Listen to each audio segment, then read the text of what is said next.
जितने भी तो कर ले सितम, हंस हंस के सहेंगे हम, ये प्यार ना होगा कम, सनम तेरी कसम, ओ सनम तेरी कसम, सनम तेरी कसम।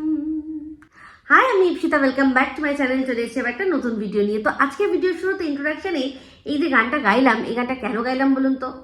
কারণ আগে যে ভিডিওটা করলাম টিনকে নিয়ে, সেখানে বেশ কিছু কথা আর কি বলা বাকি রয়ে গেছে। হ্যাঁ, এই যে সনম তেরি কসম, জিতনে ভি তো কর লে সিতম, হাস হাস কে সহেঙ্গে হাম। তো এটা সম্পর্কে আমাকে আপনারা সবাই লিখেছেন, আর আমি তো অনেক দিন থেকেই বলেছি যে সবচেয়ে বেশি অপমান সহ্য করছে কে, যে কিনা টিনের সাথে টিনের ছায়া হয়ে থেকেও তাকে সে কোনো রকম কোনো ক্রেডিট পাচ্ছে না, উল্টে সব রকমের আর কি অপবাদ, ডিসক্রেডিট সমস্ত কিছু তাকেই দেওয়া হচ্ছে। তো সেই সেই সেই সেই কবিতা চোর। তো একটা কথা বলতে আমি একদম ভুলেই গেছি, আর তার থেকেও বেশি হচ্ছে গিয়ে আরেকটা কথা আমি ইচ্ছা করে বলিনি, ভুলে গেছি কোনটা বলতে। সেটা হচ্ছে এই যে যখন অর্ডার করার কথা বলেছিলাম, আমি বললাম যে এই যে তোমাদের হোম ডেলিভারি লোক এসেছিল, এটা হতে পারে না, কারণ অর্ডারটা তুমি দাওনি, অন্য কেউ দিয়েছে। তুমি যদি অর্ডার দিতে তাহলে কি হতো না, তুমি জানতে যে পোর্শনে কতটা কপিস থাকবে। তো আমার তো মনে হচ্ছে যে হোম ডেলিভারিই নয়, মানে এই যে কথাটা মনে হচ্ছে, এটা আমি আগেই তখন বলতে ভুলে গেছিলাম এই পয়েন্টটা, যে হোম ডেলিভারি আদৌ কেউ দিতে আসেইনি, এই খাবারটা গিয়ে নিয়ে আসা হয়েছে। সেই জন্যই কি আইটেম অর্ডার করা হয়েছে সেটা, তার উপর তার মধ্যে কটা ভাগ থাকবে, কতগুলো পোর্শন থাকবে, কতটা থাকবে, সেটা টিন কিছু জানেই না। যখন এসে পৌঁছেছে, হাতে দিয়েছে, তখন বলেছে যে এটার মধ্যে ফ্রাইড রাইস আছে আর শেজওয়ান চিকেন রয়েছে। সেই জন্য মানে ওই আইটেমটার নাম হয়তো বলে দিয়েছে। তো সেক্ষেত্রে দেখেছিলেন, আমি দেখিয়ে দিয়েছি যে অ্যাকচুয়াল শেজওয়ান চিকেন যেটা, তার কিন্তু কালারটাই সম্পূর্ণ আলাদা হয়। তো সেটার জন্য আমি অতটাও মানে কি বলবো, অতটাও ওটাকে নিয়ে ইম্পর্টেন্স দিচ্ছে না, কারণ ওদের ওখানে যে রেস্টুরেন্ট সেগুলো কতটা অথেন্টিক রান্না করতে পারে সে নিয়ে সন্দেহ আছে। কারণ আমাদের এখানেই কলকাতাতেই অনেক অনেক রেস্টুরেন্ট আছে যারা অথেন্টিক শেজওয়ান চিকেন করতেই পারবে না। তো সেই জন্য ওই শেজওয়ান চিকেন করতে একটা শেজওয়ান চিলি লাগে, যেটা কিনা খুবই আনইউজুয়াল। তো সেগুলো মানে অর্ধেক জায়গায় নেই, ছোটোখাটো চাইনিজ রেস্টুরেন্টে পাবেননি না, ওগুলো একদম যেখানে অথেন্টিক চাইনিজ পাওয়া যায় তাদের কাছেই শুধু থাকে। তো এমনি যেটা চালু যেসব চলতি রেস্টুরেন্ট, সেগুলোতে সবচেয়ে সেই জন্য মানে ভালো হচ্ছে, সেফ হচ্ছে চিলি চিকেন খান বা মাঞ্চুরিয়ান খান, এই দুটো জিনিস যেগুলো মোটামুটি ওরা সবই জিনিস ওদের কাছে অ্যাভেলেবেল থাকে। তো যাই হোক, চলে আসি যেটা বলছিলাম। তো এটা গিয়ে নিয়ে আসা হয়েছে। হ্যাঁ, যেটা আমি বলেছি যে তুমি তো বলতেই পারতে যে হোম ডেলিভারিতে জিনিসটা এসেছে, তো সেই জিনিসটা, সেই পয়েন্টটা নিয়েছে ঠিকই, কিন্তু ওই যে বলে না যে যতই তুমি চুরি করো না কেন, একটা না একটা কোনো না কোনো কিছু কিন্তু থেকেই যায়। তো সেই জিনিসটাই থেকে গেছে সেখানেই। ওই ও বাবা, এতগুলো পিস আছে, এটা তো মানে জাস্ট অবাক হয়ে যাওয়াটা, সেটাতেই মানুষ ধরে নেবে যে তুমি অর্ডার দিয়েছো, তুমি সব কিছু করেছো, আর তুমিই জানো না যে কতগুলো পিস থাকার দরকার। তো যাই হোক, ওটাই হচ্ছে নিজেদের মধ্যে কথা হয়েছে। অ্যাসিস্ট্যান্টকে বলেছে যে বাইরে থেকে খাবার নিয়ে চলে এসো। তো তার সাথে কি বলেছে, ফ্রাইড রাইস, চাইনিজ খাবো, ফ্রাইড রাইস আর কোনো একটা চিকেনের আইটেম সেই নিয়ে এসছে। সে জানে, নিশ্চয়ই জানে যে একটা গোটা প্লেট, তাতে কতগুলো পোর্শন থাকবে, কতটা আর কি পিস থাকবে। তো ঠিক আছে, মালকিন দেবে টাকা, অ্যাসিস্ট্যান্ট অতটাও জানতে যাবে না যে কতগুলো পিস থাকার কথা বা কতগুলো পিস আর কি দিচ্ছে, সেটাতে এক্সট্রা হয়ে যাবে না কিছু, সেগুলো অ্যাসিস্ট্যান্টের জানার কথা নয়। কারণ মালকিন কতটা খায় সেটা অ্যাসিস্ট্যান্ট জানবে কি করে, তাই না? তো এটাই হচ্ছে বিষয়। সে গেছিল, অ্যাসিস্ট্যান্ট গিয়ে সে নিয়ে এসছে, তাই জন্য মালকিন জানেই না যে কি কতটা রয়েছে, সেই জন্যই ওরকম আটকে উঠেছে। তো যাই হোক, আরেকটা যেটা বিষয়, যেটা আর কি আমি ইচ্ছা করেই বলিনি, বাদ রেখেছিলাম, সেটা হচ্ছে পকোড়া। তো পকোড়ার যেদিন চিকেন সরিয়ে রেখেছিলাম, আমি সেদিনকেই নোট করেছিলাম যে এটা কোনো একদিন সন্ধ্যাকালীন কিছু একটা হবে, ওই যে সেই তো যাই হোক, সেখানে দেখা গেল কি এক কাপ চা আর এক বাটি এতগুলো পকোড়া। টিনের পেট কইটুকু আমরা কি জানি না, মা একটু দুমুঠ ভাত দিলে সেখান থেকে তুলে দিয়ে দেয়। যখন বাইরে যায়, দুটো প্লেট মোমো নিয়ে সারা ফ্যামিলি সবাই মিলে ভাগযোগ করে খায়, সেখানে অতগুলো চিকেন পকোড়া ও একা খাচ্ছে, সেটা আমাদের দেখাচ্ছে, আর সেটা আমাদের বিশ্বাস করতে হবে? যখন দেখলো যে পরিমাণটা অনেক বেশি হয়ে গেছে, তখনই চট করে কি বললো যে আসলে মা বৌদি ওদের আসার কথা ছিল, তো তাই জন্য চিকেন পকোড়া এতটা। তাহলে তার আগের দিন যেদিন রান্না করেছিল, একার জন্যই করেছিল, কিন্তু বলেছিল হাফ বেগুন আছে সেটা ভাজবো। গিয়ে দেখবেন তো একবার, হাফ বেগুনের ভাজা অতগুলো হয়? আর একটা মানুষ একা থাকলে একার খাওয়ার জন্য অতগুলো বেগুন ভাজা করে? সে মানছি সকাল রাত দুটো মিলিয়েই খাবে, তার সত্ত্বেও অত হয় কখনো? তো ওগুলো মানে বোঝাই যায়। আর এমনিতেও দেখুন, একদিনের জন্য বলছে, একদিন বলছে একজনের জন্য রান্না করতে ইচ্ছা করছে না, আরেকদিন দেখা যাচ্ছে যে একজনই রয়েছে অথচ এত এত রান্না করছে। তো সেগুলো দেখে আমরা সব বুঝতে পারি, ঠিক আছে? তো এই দুটো কথাই আমার বলা বাকি ছিল। তো চলে আসি এবার আজকের আমার বিষয়বস্তু নিয়ে। আজকে আমার যে কন্টেন্ট, তাকে নিয়ে আমি অবশ্যই ভিডিও আগে করেছি, কিন্তু আজকে আমার কিছু কথা বলতে ইচ্ছা করছে। তো সে কে? সে হচ্ছে আমরা যাদেরকে, মানে আমি তো তাকে চিনেছি মন্দিরার দাদা হিসাবে, যে দার্জিলিংয়ে প্রথমে থাকতেন, তারপর হচ্ছে গিয়ে চলে আসলেন কুচবিহার, তারপর সেখান থেকে আবারও অন্য এক জায়গায়, আবারও মনে হয় কুচবিহার পৌঁছে গেছেন, এরকম কোনো ব্যাপার। এখন এক্স্যাক্টলি উনি কোথায় থাকেন আমি জানি না, ওনার কোনো ভিডিও আমি দেখি না, মানে অনেক দিন হয়ে গেছে দেখি না। কিন্তু একটা জিনিস আজকে না বললেই নয়, শুধুমাত্র ওনার থাম্বনেলগুলো দেখি তাতেই বুঝি যে, আর একটা ভিডিও আমি দেখেছিলাম বেশ কিছুদিন আগে, যেখানে উনি ওনার ছেলে আর কি শরীর খারাপ, সেটাকে খুব সুন্দর করে উনি ক্যামেরা বন্দি করে আমাদের দেখিয়েছিলেন। আচ্ছা, অনেকেই আছেন, অনেক দর্শকরা আছে, বেশিরভাগ দর্শকরা আছেন, তারা কিন্তু প্রতিটা যে ক্রিয়েটার রয়েছে, মেল বলুন ফিমেল বলুন, যারাই রয়েছে, বিশেষ করে এই কন্ট্রোভার্সি জোনটার মধ্যে, এই সমালোচনার জোন যেটার নাম কন্ট্রোভার্সি জোন, সেই কন্ট্রোভার্সি জোনের মধ্যে আমরা 99% হচ্ছে মহিলা, 1% হচ্ছে দু একজন পুরুষ রয়েছে, তাই তো? আমি তাই জন্য পার্সেন্টেজে বললাম। তো সেক্ষেত্রে এই যে 99% মহিলা যারা রয়েছে, তারা প্রত্যেকে তাদের যখন ভিডিও আমরা দেখি, এরকম তো দেখে মনে হয় না যে তারা কেউ না খেয়ে রয়েছে। মনে হয় কি তারা কেউ না খেয়ে রয়েছে। তাদের ঘর বাড়ির যেটুকু অংশ দেখা যায়, অনেকেই আছে তাদের মধ্যে তারা ব্লগ করে না, তারা শুধুমাত্র এই কন্ট্রোভার্সি ভিডিওই করে। তা সেটুকু দেখেও কি আমরা দেখে মনে হয় যে এই মহিলা খেতে পায় না, আজকে ইউটিউবে ইনকাম করছে, ইউটিউবে ভিডিও করছে বলে সে তার খাওয়া জুটছে, এরকম কি মনে হয়? কখনো মনে হয়েছে না? তাদের মধ্যে অনেকে এরকম আছে যারা বলেছে যে আমরা আগে খুব আমাদের অবস্থা খারাপ ছিল, এখন এই ইউটিউবের কল্যাণে ভালো মন্দভাবে থাকছি, ভালো মন্দভাবে খাচ্ছি, আর সেটা আমরা তাদের ব্লগ দেখেও বুঝতে পারছি, তাই তো? কিন্তু প্রত্যেকটা যারা দর্শকরা আছে তারা একটাই কথা বলে যে ওই তো একে নিয়ে ভিডিও না করলে তোর খাওয়া জুটবে না, ওকে নিয়ে ভিডিও না করলে তোর খাওয়া জুটবে না। তো আমাদের এই কন্ট্রোভার্সি জোনটা, এটা আমরা সবাই কিন্তু পরজীবী, আমাদের প্রত্যেকেরই কন্টেন্ট হচ্ছে অন্যের ভিডিও, তাই না? সে অন্যের ভিডিও সে ভালো করছে, ভালো করলে ভালো বলবো, খারাপ করলে খারাপ বলবো, এটাই তো কথা। তো সেক্ষেত্রে আপনারা প্রত্যেক সময় আমাদেরকে বলেন যে তোমাদের কি কোনো কাজ নেই, তোমাদের কোনো কাজ নেই। আমরা এটাই কাজ, এটা আমরা যে সমালোচনা করছি, ভিডিও দেখে রিয়াকশন দিচ্ছি বা সেটা নিয়ে বলছি, সমালোচনা করছি, যুক্তি খাড়া করছি, এটাই আমাদের কাজ।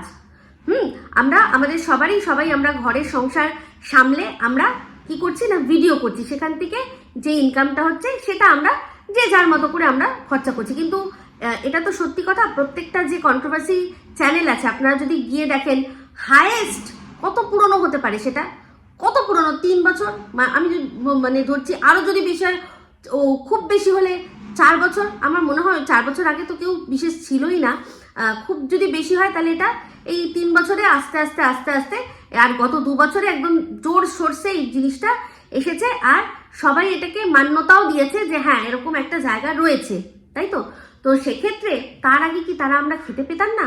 নিশ্চয়ই খেতে পেতাম, নিশ্চয়ই খেতে পেতাম।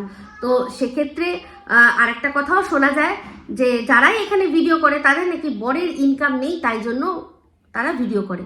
তো সত্যি কথা বলতে এরকম অনেক মানুষই আমরা জানি, অনেক বড় বড় ইন্ডাস্ট্রিয়ালিস্ট বা অনেক বড় বড় চাকুরিজীবী বা অনেক বড় বড় কোনো প্রফেশনের সাথে যুক্ত কোনো মানুষ আছে, তারা প্রচুর সাফল্য পেয়েছে, তার সত্ত্বেও তাদের ওয়াইফরা কিন্তু আবার নিজেরা আলাদা করে নিজেদের যে কোনো কারণে, সে নিজেকে প্রতিষ্ঠা করার জন্য হোক, ফাইন্যান্সিয়ালি সিকিওর করা হোক, বা নিজের একটা আইডেন্টিটি তৈরি করার জন্য হলেও তারা কিন্তু আলাদা আলাদা জায়গায় বিজনেসের সাথে যুক্ত। তখন তাদেরকে আমরা বলি যে ও তোর বরের কি ইনকাম কমে গেছে, তাই জন্য তুই আবার নতুন ইনকাম করতে এসছিস। তাহলে এই জায়গায় এই কথাটা কেন?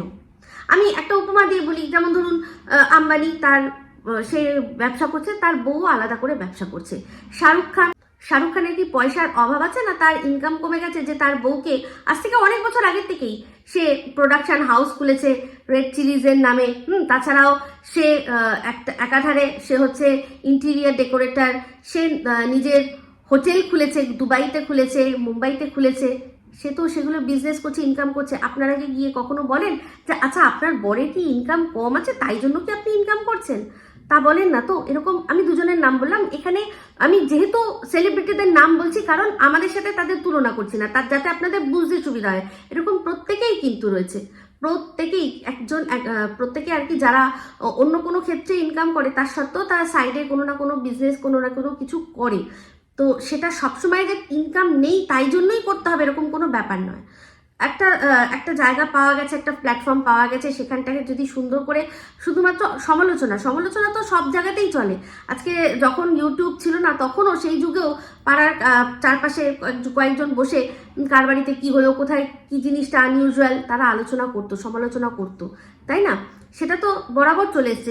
এবার বড় বড় প্ল্যাটফর্ম সমালোচনার তৈরি হয়ে গেছে, নিউজ চ্যানেলগুলো সমালোচনার জন্য পুরো প্যানেল বসিয়ে দিচ্ছে, তারা বসে সমালোচনা করছে। কাকে নিয়ে করছে? নিজেকে নিয়ে তো করছে না, ওখানে বসে তো কেউ আত্মসমালোচনা করছে না, সবাই কি করছে? অন্যকে নিয়ে সমালোচনা করছে। তো তারাও তো ওখান থেকে তারা ইনকাম করছে। এই যারা এই যে আমরা দেখি ক্রিকেট খেলার মাঝখানে আলোচনা করছে, সমালোচনা করছে, কোন বলটা কিভাবে খেললে, ওই শটটা না খেললে পারতো, ওই আউটটা না দিতে পারতো, ওই ক্যাচটা না ছেড়ে দিতে পারতো, এগুলো তো সব অন্যকে নিয়েই বলছে, তাই তো?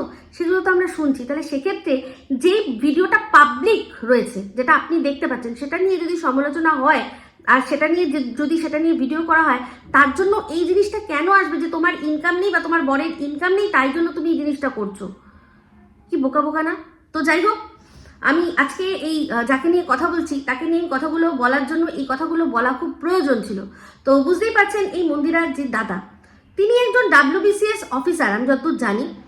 তার কি এমন কি তার প্রয়োজন পড়েছে যিনি কিনা এইরকম ধরনের টাইটেল থাম্বনেল দিয়ে এক একটা ভিডিও করছেন? প্রত্যেকটা মুহূর্ত, ওনার ছেলের অসুস্থতা থেকে ওনার মায়ের মৃত্যু, প্রত্যেকটা জিনিসকে উনি সুন্দর করে ক্যামেরা বন্দি করে দর্শকদের সামনে তুলে বেচছেন। আপনাদের মনে হয় না যে ওনাকে গিয়ে জিজ্ঞাসা করি যে দাদা আপনার কি এমন প্রয়োজনীয়তা রয়েছে আপনি এরকম ভাবে ভিডিও করেন? ওনার প্রত্যেকটা ভিডিওর থাম্বনেল দেখবেন, পুরো কি বলবো, একটা ডিপ্রেশনে চলে যাওয়ার মতো এক একটা জিনিস। সারাক্ষণ হাজব্যান্ড ওয়াইফের মুখটা, আমাদের এখানকার ব্যঙ্গমা ব্যঙ্গমি সারাক্ষণ এরকম করে আর সব নেগেটিভ কথাবার্তা লিখে উনি আর কি ভিউজ টানছেন। এটার মানে কি হয়?